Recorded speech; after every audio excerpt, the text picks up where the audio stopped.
खड़े हैं। राधे राधे गुरुजी। राधे। आपके चरणों में बहुत खुश है। आपके तो टीवी में समाचार देखते करो, बहुत अच्छे लगे। टीवी में समाचार देखते हो? नहीं, टीवी में दिखाई देते यहाँ पर। हाँ। कथा सुनते करो तो सुबह के टाइम पर। अच्छा। और मगर मेरी परियों में दर्द बहुत हो रहा है। क्यों? पता नहीं लग रहा, मैं बैठ नहीं मिलता। मैं गुरुजी इतना हमारी भी सेवा करो। बुढ़े आदमी मेरे को बहुत परेशान, घर वाले कोई रोटी नहीं दे रही है। घर वाले रोटी नहीं दे रहे हैं? अरे नहीं, अकेले शाहजहांपुर जिले के रहने वाले हैं। अच्छा। हाँ, घर वालों कोई साथ नहीं दे रहे, अकेले हैं पत्नी खाली। पत्नी है आपकी? हाँ, सबको पूरा परिवार भरा हुआ, मगर कोई बात नहीं पूछ रहा। तो आपकी पत्नी आपको प्यार नहीं करती? नहीं। क्यों? वो लड़ाई चलती है। तो काहे लड़ते हो आप? अरे वो आपस में बनती नहीं, कभी नहीं बनी है। तो अब बच्चे कितने हैं? बच्चे तो 4-5 हैं। तो बनी नहीं और 4-5 बच्चे कैसे हो गए? वो शामिल में आए। हाँ? एक भाई था साथ में। एक भाई साथ में था? हाँ, वो खत्म हो गया। अच्छा। हाँ। अरे भगवान, देखो जैसे 4-5 बच्चे में बनी, ऐसे बुढ़ापे में भी बनाए रखो। कहा अब तो कतई नहीं बनती है। खान पी भी नहीं, खाना पर होटल से डालते हैं। चुप रहा करो ना आप ज्यादा बोलते होंगे तो पत्नी। महाराज जी वो लगा लेते शाम को। क्या? दारू। तुम दारू पीते हो? आप ही तो लेते हो। मुझे मेरे दिल तभी तो पत्नी खाना नहीं दे रही है। अब तुम दारू पी के जाओगे तो उल्टा सीधा बड़बड़ाओगे। अब मजबूरी में पीते हैं, पिएंगे नहीं तो हमें चैन नहीं पड़ेगा। और परियों को हमको कोई पूछ नहीं रही, इसलिए पी रही है। नहीं तो पर पत्नी की तो कोई गलती नहीं है। पत्नी रोटी नहीं दे रही है। नहीं दे रही है? हाँ? अरे तो तुम सारा पैसा शराब में गवाओगे तो पत्नी रोटी कैसे देगी? नहीं, खेती बेती हमारे पास सब चीज है। अरे तो खेती है तो क्या बेच के शराब पी लोगे? नहीं, अब तो गम में पीते हैं, उसे थोड़ी पिए हैं। वो हाँ। प्यार से बोले तो नहीं पिए हैं। अच्छा, वो प्यार से बोले तो नहीं पियोगे? ना, कतई नहीं पिए हैं। तो वो प्यार नहीं करती आपसे, इसलिए पीते हो? दूध दूध दूध दूध। अच्छा, मतलब हाँ। मुझे पीने का शौक नहीं, पीता हूँ गम भुलाने को। हाँ, इसीलिए पीते हैं। हाँ, गम भुलाने के लिए पीते हैं। आप तो सही बात बोल रहे हैं। अच्छा, तो हाँ। कुछ गम कम हुआ? हाँ? शराब पीने से गम कुछ कम हुआ कि बढ़ा? चुप्पा रहते पर बोलते जानते नहीं है। चुप रहते हो? हाँ, कतई। तो शराब पीने से तुम्हारी गृहस्थी बिगड़ गई प्रभु, इसलिए तो शराब ना पियो। तो अब किसी बोलते नहीं ज्यादा, मरो रोटी भी नहीं मिलती। मेरे परियों ने बता दो गुरुजी, ये इतना बहुत बड़ी धन्यवाद मानेंगे। तो आप शराब छोड़ दो, फिर आपकी पत्नी आपको रोटी भी देगी और प्यार भी करेगी। अच्छा, तो आप शराब छोड़ दोगे? तो नहीं, शराब तो कम पीते, ज्यादा नहीं पीते जो गलियों में लोटत फिरे। नहीं, तो आप बिल्कुल मत पीना। अच्छा। शराब छोड़ दोगे तो पत्नी आपको रोटी भी देगी और प्यार भी अरे करेगी। वो तो बहुत, शराब छोड़े या ना छोड़े वो कभी नहीं दिया। नहीं, अब देगी ना, हम बोल रहे हैं। शराब छोड़ दोगे? शराब तो महाराज जी छोड़े, उसे पता भी नहीं लगता पीते कि नहीं पीते, तब भी नहीं बोलती है। अच्छा। अगर उसे पता भी नहीं लगता जो पी के आते नहीं, आप देखो, आप शराब के नशे में ऐसा बोलते हो, उसे पता नहीं लगता, वो सब जानती है कि आप पी के आए हो। नहीं, हम शराबी तो यही सोचता है ना कि थोड़ी कोई जान रहा है। नहीं, हम इस रूप से पीते नहीं है। अब नहीं पियोगे पर शराब? अच्छा। कब से नहीं पियोगे? अब महाराज जी ऐसा है कि मान तो जाएंगे, मगर भीतर तो मन नहीं मानता है। अब उसके लिए दिमाग तो चलता है, चोर चोरी करता मगर मानता नहीं, करता है उसे दिखाता है, मान नहीं मानता है। तो प्रभु आप इतने समझदार हो तो शराब छोड़ तो ही दो। महाराज 60 साल के हो गए, समझदार तो बहुत है। हाँ। बस जानते समय मानते हो कोई नहीं है। अरे तुम काहे नहीं मानते? शराब छोड़ दो। शराब पीना आपके लिए सही है? पीना का बोलते गम के लिए पीते और कुछ ही बात के लिए नहीं। शाम को पहले चुप्पा पी ले तो लेट रहते जाए। तो मत पियो ना, इससे क्या मिल रहा है? मत पियो। अब और फिर पैसे से पर पेंशन भी आती है, गुजर उजर हो रही है, ऐसे गुजर हो रही है। पैसे आए तो दीन दुखी की सेवा कर दो, समाज की सेवा, भूखे को रोटी दे दो। शराब पी के काहे पैसे? हम महाराज जी को भूखे हमारे पहले रोटी हमको भी नहीं मिल रही, हम कितने दे दें। अब तुम पैसे का दुरुपयोग करोगे तो रोटी को तो मोहताज होगे ना। अब पैसे का दुरुपयोग करोगे तो रोटी को तो मोहताज होना पड़ेगा ना। लक्ष्मी जो है वो माँ है। तो इतनी बड़ी लक्ष्मी नहीं है, सुनो, हो रही है। आप सुनो, लक्ष्मी को आप माता मानते हो कि नहीं? वो तो मानता है, ये लक्ष्मी सबसे बड़ी। लक्ष्मी यदि माता है तो जब आप माता को लेके 10 रुपया, 20 रुपया, 50 रुपए लेके शराब की दुकान जाते हो, तो आपकी माता को ले जाके आप शराब के दुकान में दे देते हो, तो आपकी माँ से खुश होती होंगी कि नाराज होती होंगी? माँ ये नहीं खत्म हो गई, चली नहीं। अरे लक्ष्मी माँ की बात कर रहे हैं भाई। तुम अभी पी के तो नहीं आए? अभी नहीं। अभी नहीं पिए? शाम को। अभी शाम ही तो है। 8 बजे के बाद, 9 बजे के बाद। 8 बजे के बाद जाके पियोगे? हाँ, एक पौआ।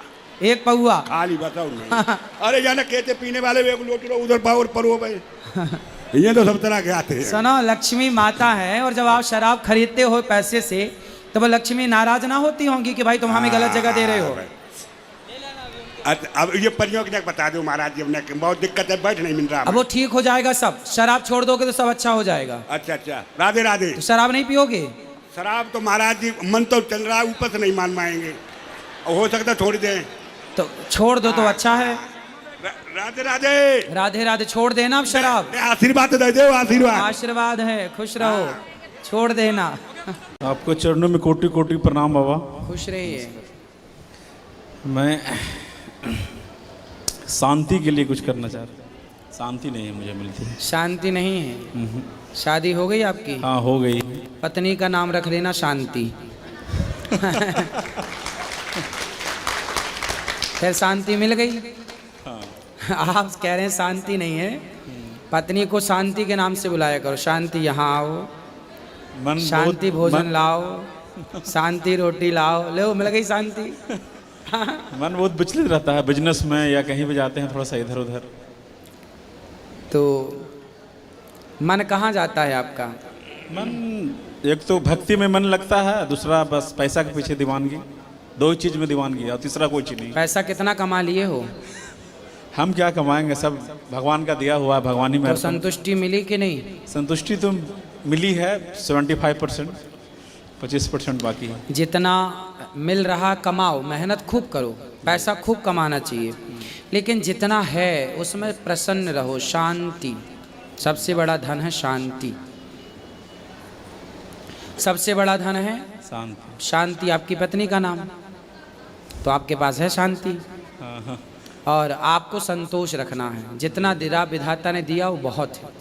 हम इस लायक भी नहीं थे, हमें इतना दिया, ऐसा भाव रखना चाहिए और खूब मेहनत करना चाहिए, प्रसन्न रहना चाहिए, हंसते रहना चाहिए, जीवन में खुश रहना। सबसे बड़ी संपदा क्या है? प्रसन्नता। आप खुश हैं तो आप अमीर हैं। आप करोड़ों कमा के भी यदि आप दुखी हैं तो आप गरीब हैं। सोने की लंका में रहने वाला रावण गरीब था और घास की कुटिया में रहने वाले राम अमीर थे, क्योंकि अमीरी गरीबी सोने चांदी हीरे मोती से नहीं होती। अमीरी गरीबी प्रसन्नता से है। क्या आप कितने प्रसन्न हैं? क्या आप अपनी पत्नी और अपने बच्चों और अपनी कमाई में प्रसन्न हैं? यदि हैं तो आप बहुत अमीर हैं। नहीं हैं नहीं, खुश है, उससे सब खुश है। फिर क्या दिक्कत है? खुश हैं तो खुश रहो। मन विचलित होते रहता है। मन कथा में लगाओ, कथा में मन व्यस्त रखो। आप ही का कथा सुनकर काम करते रहता हूँ। बस फिर मन भटकेगा नहीं। फिर हमारी जिम्मेदारी है मन को लगाए रखना। आपका जो एक ठो आरती है ना, दिन सुबह शाम सुनता हूँ। बिल्कुल सुनते रहिए, मन दिल दिमाग में मतलब एनर्जी मिलती। हाँ सुनिए। ठीक है, गुड गुड, नमस्कार। राधे राधे महाराज। राधे राधे। और मैं राजा राम शर्मा, माइक पास में लो। राजा राम शर्मा, जम्मू शाम जोड़िया से हूँ जी। महाराज मेरे को 3 साल से आपका यूट्यूब पे लगातार सुनता हूँ सुबह और शाम को। तो नौकरी की वजह से मैं इधर नहीं आ सका, बहुत दिल करता था आने के लिए आपके पास। और अभी मैं 31 को रिटायर हुआ हूँ और 3 को ही मुझे टिकट मिल गया इधर आने के लिए। तो मैंने जो सुना था सब देखा, वृद्ध माता वगैरह सारे दर्शन वगैरह किए, बिल्कुल ठीक ही है, जो भी सुना था वो सही है। तो हमारे एक दो मेरा सवाल था, पर जैसे मैं पूछना चाहता हूँ, मैं बड़ी देर से परेशान हूँ कि मैं क्या किया, एक मेरे खेतों में एक पीपल का पेड़ था, वो जो मैंने कुछ रुकावट आ रही थी तो मैंने उसको कटवा दिया। फिर उसके बाद कुछ घर में परेशानी रहने लगी, बच्चे बीमार रहने लगे। तो मैं पूछना चाहता हूँ कि उसी का दोष है या कोई जब प्रायश्चित कैसे करूँ मैं?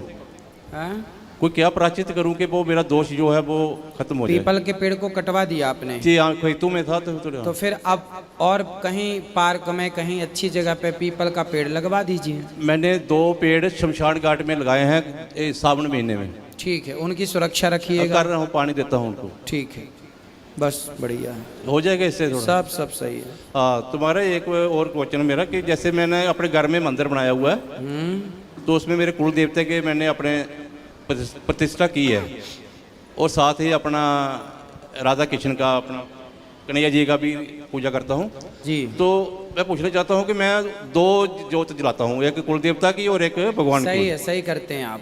या एक ही जलाऊँ, दोनों जलाता रहे? अरे दोनों ही जलाते रहिए। अच्छा, शॉर्टकट भी एक और है।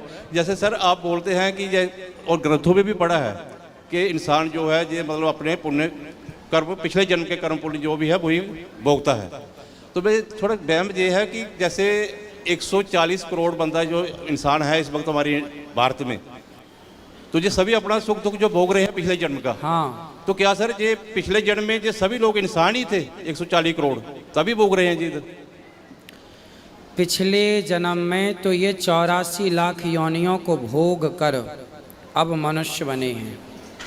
आप पहले 84 लाख योनियों से अब मनुष्य बने हो। अब इस मनुष्य योनि में जो आप कर्म कर रहे हैं, अच्छा या बुरा, वो आपको अगले बार मिलेगा।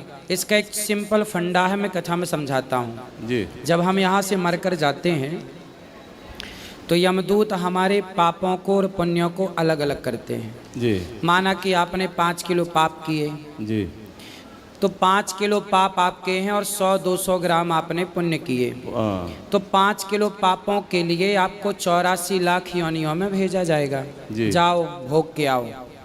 फिर आपने जो 100 ग्राम पुण्य किया, उस पुण्य के बल पर जब वो सारे पाप भोग लोगे 84 लाख योनियों के, फिर वो 100-200 ग्राम पुण्य जो था उस पुण्य को लेकर यमराज जी कहेंगे अब फिर तुम मनुष्य बनो। जी तो फिर हम मनुष्य बन के आएंगे, कहेंगे कि अब अच्छे अच्छे कर्म करना तो मोक्ष हो जाएगा, प्रभु शरणागति करना तो मोक्ष हो जाएगा। तो हम लोग शरणागति करें जी भगवान के चरणों में, ठीक है। तब मोक्ष होगा। ऐसे क्रम चलता रहता। आप फिर पाप करोगे, अब फिर 84 योनि में जाओगे, पुण्य करोगे, मोक्ष हो जाएगा। ठीक।